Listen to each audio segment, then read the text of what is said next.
কাছের এবং দূরের যে যেখান থেকে আমার এই ভিডিওটি দেখতেছেন সবাইকে আমার আন্তরিক শুভেচ্ছা। আশা করি সবাই ভালো আছেন এবং সুস্থ আছেন। তো নতুন আরেকটি ভিডিওতে আপনাদেরকে স্বাগতম জানাচ্ছি। আর আজকে আসলে যে ভিডিওটি রিঅ্যাকশন করব সেটি হচ্ছে সিনেফোবিয়া বিডি ইউটিউব চ্যানেলের একটি ভিডিও। আর এই ভিডিওটি আসলে আমাদের দেশে একটি হালাল সিনেমা মুক্তি পেয়েছিল, কলঙ্কহীন দাগমুক্ত একটি সিনেমা মুক্তি পেয়েছিল। যে সিনেমাটি আসলে যখন মুক্তি পেয়েছিল তখন বলা হয়েছিল যে কেউ যদি অজু পরে এসে এই সিনেমাটি দেখে তাহলে তার অজু নষ্ট হবে না, এরকম একটি গ্যারান্টি দেওয়া হয়েছিল। তো এই সিনেমার পোস্টমর্টম করেছেন সিনেফোবিয়া বিডি ইউটিউব চ্যানেল। তো আজকে আমরা আসলে এই ভিডিওটির রিয়াকশন ভিডিও আমরা করতে যাচ্ছি। তো এই ভিডিওর যে থাম্বনেইল সেখানে আসলে বাইয়ারে সিনেমার যে পোস্টার, সেই পোস্টার দেওয়া আছে আর লেখা আছে কাঁদতে কাঁদতে চোখে গা হয়ে যাবে বাইয়ারে একটি নিষ্পাপ কলঙ্কহীন ক্রাইম ট্র্যাজেডি ছবি। তো বুঝতেই পারছেন খুবই সুন্দর একটি থাম্বনেইল হয়েছে। আর টাইটেলেও দেওয়া আছে একটি নিষ্পাপ কলঙ্কহীন ক্রাইম ট্র্যাজেডি ছবি বাইয়ারে সিনেফোবিয়া বিডি। তো যাই হোক, আরেকটি কথা বলে নেই, তো আমি যে ভিডিওকে রিয়াকশন করতেছি সেই মূল ভিডিওটি আমি ডেসক্রিপশন বক্সে দিয়ে দিব লিঙ্ক। তো সেখান থেকে আপনারা চেক আউট করে নিতে পারেন। তো আর কথা না বাড়িয়ে চলুন যে আজকে আমরা আমাদের রিয়াকশন ভিডিওটি শুরু করে দিই।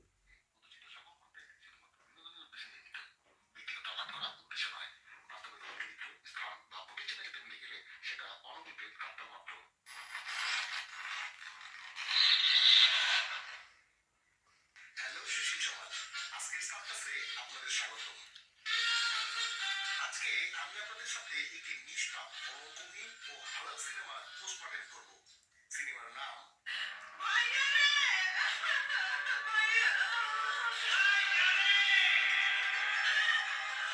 তবে পোস্টমর্টেম করার আগে আপনাদের জানিয়ে রাখি, এই সিনেমার একজন খবিশ ভক্তের মতে এই খবিশ ভক্ত আপনি ইচ্ছা করলে ভক্ত আবার খবিশ হয় নাকি? ও ওনাকে চিনা চিনা লাগতেছে, তবে এখন আসলে এই মুহূর্তে ওনার নামটা মনে পড়তেছে না। তবে পাইয়ারে সিনেমা যে রাসেল মিয়া আছে তার সাথে ওনার খুবই ভালো একটি সম্পর্ক দেখেছিলাম সেই সময়। আর এই ছবির প্রমোশনের সময় উনি সেই ঐতিহাসিক বক্তব্যটি সম্ভবত দিয়েছিলেন। তো দেখি। আচ্ছা,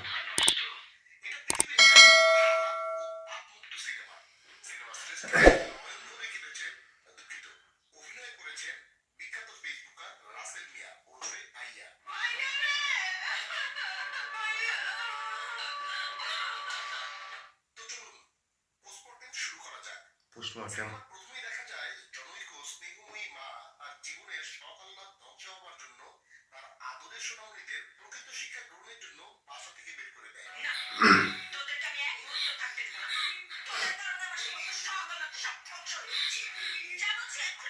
বাসা থেকে বের করে দেওয়ার পর ভাইয়া তার আদরের ছোট বোনকে নিয়ে মহাঘাটটায় পড়ে যায়। তারপর ভাইয়া পুরো সিনেমা জুড়ে শুধু কাদার সিদ্ধান্ত নেয়। এই জন্য নিজের চোখের পানি কম করবে বলে সে স্বার্থপরের মতো তার ছোট বোনের সব চোখের পানি নিজের চোখে নিয়ে নেয়। তোর চোখের সব পানি আমার চোখে নিয়ে নিলাম। ভাইয়া, আপনি কাঁদছেন কেন? ওনার কথা শুনে মনটা এত খারাপ হয়েছে। তারপর পুরো সিনেমায় এই লোক একবারের জন্য হাসেনি। পুরো সিনেমা জুড়ে শুধু চোখের পানি ফেলেছে। এই ফেসবুকারকে যারা আগে থেকে চেনেন তারা হয়তো জানেন ওনার পুরো ফেসবুক জুড়ে ঝাড়ু দিয়ে একটাও হাসি মুখের ভিডিও পাওয়া যায় না। যাই হোক, ছোট বোনকে বাঁচাতে ভাইয়া মাদকের লাইন খুঁজে পায় এবং দর্শকের আবেগ কাজে লাগিয়ে মাদক ব্যবসাকে হালাল করার চেষ্টা করে। তোর বোনকে নিরাপদে রাখতে চাইলে, মানুষ করতে চাইলে আমার লাইনে তোকে কাজ করতে হবে। আপনার কি লাইন ভাই? মাদক। মাদকের ব্যবসা করতে করতে ছোট ভাই বোনও একদিন বড় হয়। তো এই ভিডিও 2 মিনিট 46 পর্যন্ত, এই পর্যন্ত আমরা দেখে ফেলেছি। তো এই পর্যন্ত যতটুকু বুঝলাম যে এই ছবির যে গল্প, এইরকম গল্পের ছবি কিন্তু বাংলাদেশে শত শত ছবি হয়েছে। ছোটবেলা বাড়ি থেকে বের করে দেওয়া, তারপরে রাস্তায় ভাই বোনকে নিয়ে নেমে পড়া, তারপরে অবৈধ পথে চলে যাওয়া। তো এইরকম গল্পের ছবি আসলে অনেক অনেক হয়েছে আমাদের বাংলাদেশে। তো এই 2024 সালে এসে আবার এইরকম ছবি নির্মাণ করার কি প্রয়োজন ছিল? ভাইয়া শুধু কাঁদতেই থাকে। বোনের হাত কেটে গেলে কাঁদে, তার আঙুল দিয়ে রক্ত পড়লে আমি কাঁদবো না তো কে কাঁদবো? তো কে কাঁদবো? তো কে কাঁদবো? তো কে কাঁদবো? বোন ঘাম মুছে দিলে কাঁদে। বোনকে দুধ খাওয়াতে খাওয়াতে কাঁদে। তুই বাইসা আসছিস বলেই এখনো দুনিয়াতে আমি বাইসা আছি। আরে বোনের বিয়েতে রাজি হয়ে কাঁদে। আমি রাজি, আমি রাজি, আমি রাজি। বোনকে বিদায় দিয়ে কাঁদে। যতটুকু জানছি এসে তো অনেক ভালো বলা, তবে অনেক সুখে রাখছে। এত কান্নাকাটি দেখে বিরক্ত হয়ে বোন একদিন রাগ করে ভাইয়ার কাঁধের নিচে ফাটিয়ে আবার মারে।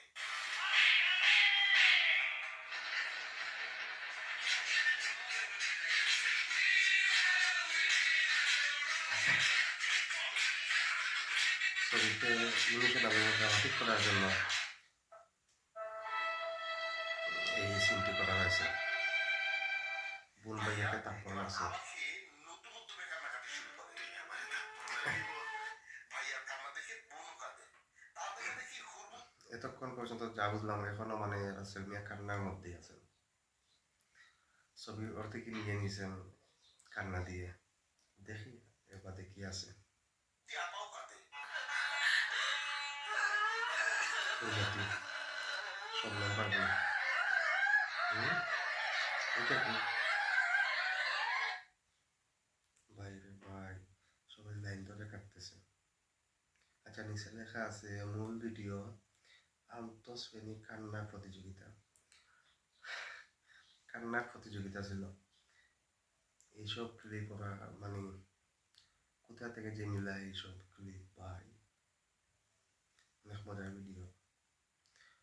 তো আসলে এইসব আমার কাছে মনে হয়েছে এইসব ইন্টারেস্টিং ভিডিও করা কিন্তু খুবই কঠিন একটি কাজ। আর আমার কাছে মনে হয় এইসব বাইরের একটা ইয়ারের ছবি বানানো হচ্ছে, এইসব ইন্টারেস্টিং ভিডিও বানানো আরও বেশি কঠিন। তো যাই হোক, দেখি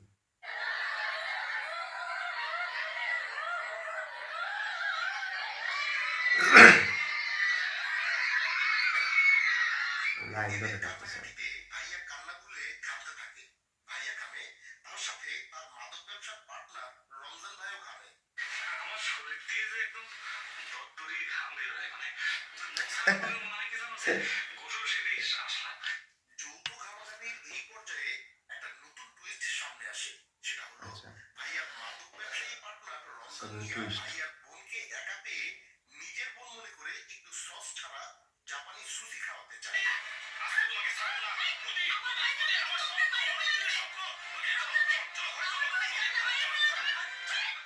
একে তো রমজান মিয়ার গায়ে ঘামের বিকট গন্ধ, তার উপরে সস ছাড়া সুশি খাবার ভয়ে বোন এক দৌড়ে ভাইয়ার কাছে চলে যায়। স্ক্রিপ্টটা সেই হয়েছে, ছবিটা এই ভিডিওর স্ক্রিপ্টটা। বোনের সামনে কাঁদলে বা ঘামলে আবার আবার খাওয়ার ভয়ে এবার রমজান তুই বলে তুতু চেটানো শুরু করে। রমজান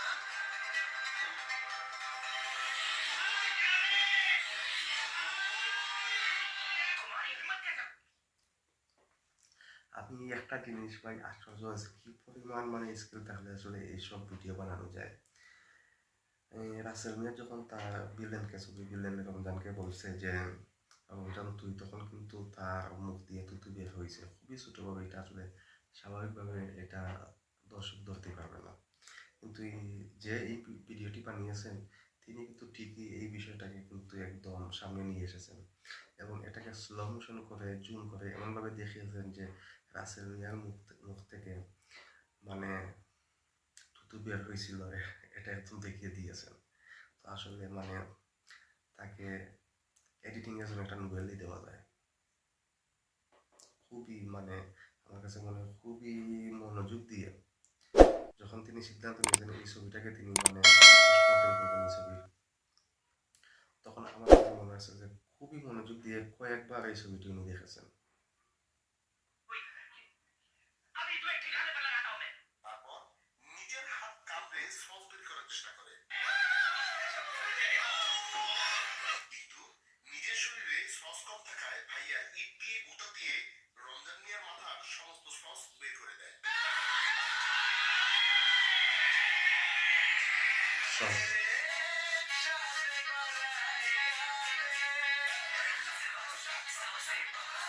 সস শূন্যতায় রমজান মিয়া মারা গেলে পুলিশ কাকুদের ভয়ে ভাইয়া শহর থেকে পালিয়ে গ্রামে চলে যায়। মূলত এরপর থেকে শুরু হয় নাম্বার ওয়ান সাকিব খানের প্রিয়তম সিনেমার কাহিনী।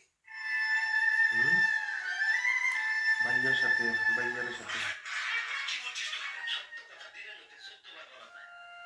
সত্য কথারই হলো নিয়ম। যদিও আংশিক নকল করার দায়টা প্রিয়তমার উপরেই বর্তাবে, কারণ ভাইয়ার সিনেমা মুক্তি পেয়েছিল। কি কইতেছে ভাই এইসব? মানে ভাইয়ারের ছবির সাথে প্রিয়তমার ছবির মিল, যদি প্রিয়তমার সাথে যদি ভাইয়ারের ছবি মিল হইতো তাহলে সেটা মেনে নেওয়া যেত, কিন্তু ভাইয়ারের সাথে প্রিয়তমার মিল কিছুই বুঝতে পারতেছি না। তবে কতটুকু মিল এবং কি মিল সেটা একটু আসলে দেখার চেষ্টা করবো। 2022 সালের সেপ্টেম্বরে, যেখানে প্রিয়তমা হলে এসেছে 2023 সালের আগস্টে। কি সাক্ষ্য প্রমাণ আছে তোমার কাছে? সাক্ষ্য প্রমাণ দাও, একটা একটা করে প্রমাণ দিচ্ছি। সাক্ষ্য প্রমাণ। রমজান মিয়াকে খুন করে ভাইয়া গ্রামে এসে নদীর পাড়ে এই মাস্টার বাড়ির আতিথ্য গ্রহণ করে। আচ্ছা, সুমন রবি সাকিব ভাই প্রিয়তমা তো দেখছি। জন্য এই নদীর পাড়ের চেয়ারম্যান বাড়ির আতিথ্য গ্রহণ করে। পার্থক্য হলো ভাইয়ারে শুটিং এর সময় ছিল গরমকাল, তাই নদীতে পানি ছিল না, আর প্রিয়তমা শুটিং এর সময় ছিল বর্ষাকাল, তাই নদী ছিল টুইটুম্বু। প্রমাণ দিচ্ছি, মাস্টার বাড়িতে মাস্টারের মেয়ে এবং সহচরী হিসেবে থাকে এই মোটকা ভাইয়া। এখানে প্রিয়তমা সিনেমাতেও চেয়ারম্যান বাড়িতে থাকে চেয়ারম্যানের মেয়ে, সাথে এই মোটকা ভাইয়া। আচ্ছা, এটা তো ঠিকই আছে, আচ্ছা, আরো প্রমাণ এটা দিচ্ছি। তো মোটামুটি মিলে গিয়েছে। কুসুমাপুকে নিয়ে গ্রামে ঘুরতে বেরোয়, সাথে চলে হালকা রোমান্স। আপনারা না দেখলে বুঝতেই পারতাম না। অন্যদিকে সাকিব ভাইয়াও ইদিকা আপুকে নিয়ে গ্রামে ঘুরতে বেরোয়, সাথে রোমান্স তো আছেই।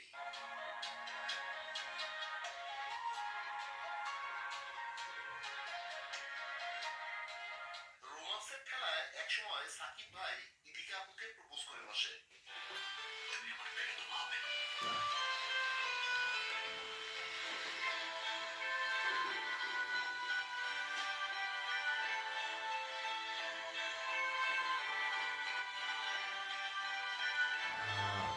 অন্যদিকে ভাইয়াও কম কিসে, সে প্রপোজ না করে কুসুমাপুকে জড়িয়ে ধরে কোলে তুলে নেয়। তুমি আমার একটা সেকেন্ড জড়ায় ধরো, এরপরে তোমার বিয়ে কইলা কইতাছি খুশি। মিল তো কিন্তু ঠিকই আছে, হ্যাঁ, তো 80% মিলে গিয়েছে এখানে।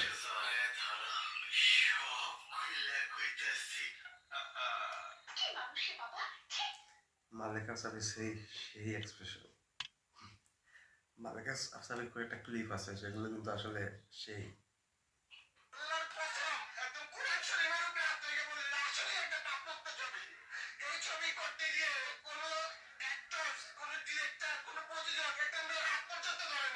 কিন্তু যেহেতু এটা পাপ মুক্ত সিনেমা, সেহেতু বিজ্ঞান মানুষকে জড়িয়ে ধরে কোলে তোলার দৃশ্যটি কল্পনার দৃশ্যে ধারণ করা হয়েছে। আপনারা দেখলেন শিক্ষিত, আর বাস্তবে ভাইয়াকে মাছের রূপ হিসাবে দেখানো হয়েছে।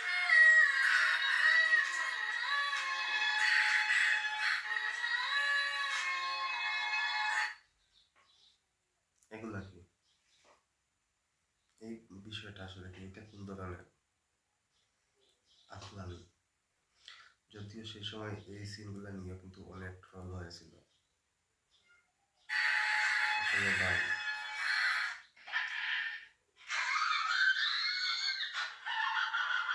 সিনেমা দুটির মধ্যে একমাত্র পার্থক্য করেছেন এই আপা। ভাইয়ার সিনেমায় তিনি ছিলেন ছোট বোন, আর প্রিয়তমা সিনেমায় তিনি ছিলেন ভাবি। কি হয়েছে ভাবি? আচ্ছা, এবার মূল সিনেমায় ফিরি। এরপর অবশ্য বাকি গল্পটা খুবই ছোট। ভাইয়া লুকিয়েও পুলিশ কাকুদের ফাঁকি দিতে পারে না। একদিন সকালে পুলিশ কাকুরা ভাইয়াকে ধরে নিয়ে যায়। রমজান মিয়ার মাথা ফাটিয়ে সস বের করার জন্য ভাইয়া ফাঁসি হয়ে যায়। এরপর আবার শুরু হয় কান্নার প্রতিযোগিতা। ভাইয়া কাঁদে, বোন কাঁদে, কুসুমাপু কাঁদে, এমনকি জেলার সাহেবও কাঁদে। আরে কাঁদতে কাঁদতেই শেষ হয় সিনেমা। আচ্ছা, যাই ভালো পরিশেষে হয়েছে। ভাইয়ারে বাংলা সিনেমার এক মাইলফলক, যাদের বুকের দলা পাকানো কান্না চোখ দিয়ে বের হয় না, তারা এক ফাইল ব্যবহার করে দেখতে পারেন। আজ আহ তাহলে এই পর্যন্তই। ভিডিওটি ভালো লাগলে লাইক দিয়ে চ্যানেলটি সাবস্ক্রাইব করুন। আপনার মূল্যবান মতামত জানাতে পারেন আমাদের কমেন্ট বক্সে। পরবর্তী সার্কাস দেখার আমন্ত্রণ জানিয়ে আজ এখানেই শেষ করছি। সে পর্যন্ত ভালো থাকুন, সুস্থ থাকুন। ধন্যবাদ। তুমি আমারে কয়েক সেকেন্ড একটু জড়ায় ধরো, আমি শখ খুলে কইতাছি। তো বন্ধুরা, আমরা প্রায় 10 মিনিট 24 সেকেন্ডের ভিডিওটি দেখলাম, যদিও এই ভিডিওটি করতে আমার প্রায় 15 মিনিটের মতো সময় লেগে গিয়েছে। তো যাই হোক, আমরা দেখলাম এবং বাইয়ার ছবির যে পুশ কন্টেন্ট সেটাও দেখলাম। তো মোটামুটি খুবই ভালো একটি ভিডিও হয়েছে। ফুবিয়া ভিডিও খুবই ভালো একটি ভিডিও করেছে। তো এখানে আসলে এই ভিডিওতে একটা জিনিস উনি যেটা তুলে এনেছেন সেটা হচ্ছে যে বাইয়ার ছবির সাথে প্রিয়তমা ছবির মিল। এটা আশ্চর্যজনক একটি বিষয়। আমি নিজেও আসলে আশ্চর্য হয়েছি এবং আমি জানি না আপনাদের কাছে কেমন লেগেছে আর এই বিষয় নিয়ে আসলে আপনাদের মতামতটা কি। তো যাই হোক, আশা করি সব কিছু মিলিয়ে ভিডিওটি আপনাদের ভালো লেগেছে। আর যদি ভিডিওটি ভালো লেগে থাকে তাহলে অবশ্যই লাইক, কমেন্ট এবং চ্যানেলটি সাবস্ক্রাইব করে রাখবেন। দেখা হবে পরবর্তী ভিডিওতে। সেই পর্যন্ত সবাই ভালো থাকুন, সুস্থ